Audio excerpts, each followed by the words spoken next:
శ్రీకాళహస్తి నియోజకవర్గంలో టీడీపీ నేత బొజ్జల సుధీర్ రెడ్డి ఇంటింటికి బొజ్జల కార్యక్రమం చేపట్టారు. నియోజకవర్గంలో ప్రజల సమస్యలు అడిగి తెలుసుకున్న ఆయన రాష్ట్రంలో జరుగుతున్న అవినీతి గురించి ప్రజలకు వివరించారు. తాను ప్రజలకు అన్ని విధాలుగా అండగా ఉంటానన్నారు. రానున్న ఎన్నికల్లో ప్రజలు టీడీపీని భారీ మెజార్టీతో గెలిపించాలని కోరారు. మరోవైపు ఎమ్మెల్యే మధుసూదన్ రెడ్డిపై ఆగ్రహం వ్యక్తం చేసిన సుధీర్ రెడ్డి ఎమ్మెల్యే భూ కబ్జాలను అడ్డాగా మార్చుకున్నారని అన్నారు. తెలుగుదేశం పార్టీ అధికారంలోకి వచ్చిన తర్వాత శ్రీకాళహస్తి నియోజకవర్గానికి పూర్వ వైభవాన్ని తీసుకువస్తారని హామీ ఇచ్చారు.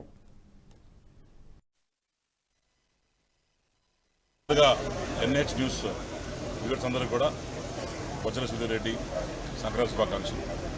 మరి ఈరోజు చూస్తే కాళహస్తిలో పాలన మరి నత్తనడలు నడుస్తుంది. లేదా 20 సంవత్సరాలు వెనుకబడిపోయినాం.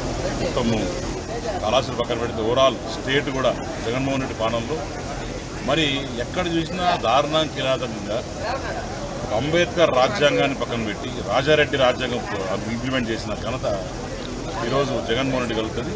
దాంతోపాటు మరి కాళహస్తి ఎత్తుకుంటే కాళహస్తిలో బొజ్జల గోపాలకృష్ణారెడ్డి గారు ఉన్నప్పుడు నాన్నగారు ఒక డెవలప్మెంటు, ఒక పేదవాడికి హ్యాపీనెస్ గ్రాప్ ఎట్లా పెరగాల, హౌసింగ్ వల్ల, రోడ్స్ వల్ల, ఎలక్ట్రిసిటీ వల్ల, బోర్ల వల్ల, వాటర్ వల్ల ఇవన్నీ చూస్తూ ఉన్నాం.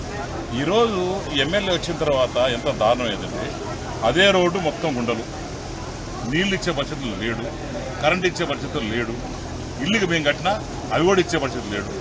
సో కాళహస్తిలో ఎక్కడ చూసినా కబ్జాలు, శాండ్ కబ్జాలు, ల్యాండ్ కబ్జాలు, పేదవాడిని భయపించడం, వాడిని పాట తీసుకోవడం, ఈ రకంగా తయారైంది. ప్రజలందరూ కూడా సిద్ధంగా ఉన్నారు. రేపు వచ్చే 2024 ఎలక్షన్స్లో ఇంకొక స్వామి వివేకానంద ప్రపంచానికి చూపిన మార్గం ఎంతో ఆదర్శనీయమని మాజీ ఎమ్మెల్యే దాసి వినయ్ భాస్కర్ అన్నారు. స్వామి వివేకానంద జయంతి సందర్భంగా హన్మకొండలోని బాలసముద్రంలో స్వామి వివేకానంద చిత్రపటానికి పూలమాలలు వేసి నివాళులర్పించారు. స్వామి వివేకానంద ఆలోచనలను యువత ఆచరించి ఉన్నత వ్యక్తులుగా తయారు కావాలన్నారు. భారతదేశ సంస్కృతి సాంప్రదాయాలను పాశ్చాత్య దేశాలకు వివరించినటువంటి మహనీయుడు స్వామి వివేకానంద అంటూ కొనియాడారు.